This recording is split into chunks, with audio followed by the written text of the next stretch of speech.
And just doing it over and over, just absolutely loving it. The one I remember the most clearly is the night I took my training wheels off. I remember to this day the feeling like I didn't have to lean to one side to get balanced. I just rode the bike and it just felt natural. One day I was able to put my feet onto the pedal and then started pedaling, and the bike would actually I'm sure it wasn't that stable, but at least I was going forward. Just hoping for the week to end so that it could be weekend, I could go for a ride in the woods. Sometimes we forget that, this being our job and all the pressures of racing and travelling. And nearly every sport where you have a race against the clock, the variables for the athletes are kept to a minimum. So when I think of sports that race against the clock, like the luge in winter sport, or the 100-metre sprint, or anything like that, the track very rarely changes, or the weather conditions don't vary too much. So here you have a sport where you're racing against the clock, but then everything else is working against you as well.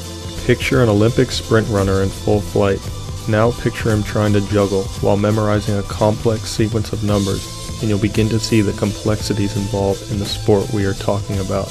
in other sports, there is a set way that if you follow, it can get you to the top. But in downhill, it's all about your self-belief and the way you go about it. It's you, machine and course against the clock. Every little mistake, every pedal stroke, every route that you hit, every tree, rock, whatever it is, it all equates to that time at the end of the day. One little mistake, there's 10 spots, you know. It's all about time, it's all about clock and you between the start and the finish. Every race is new, every run is different. That's what is great about it.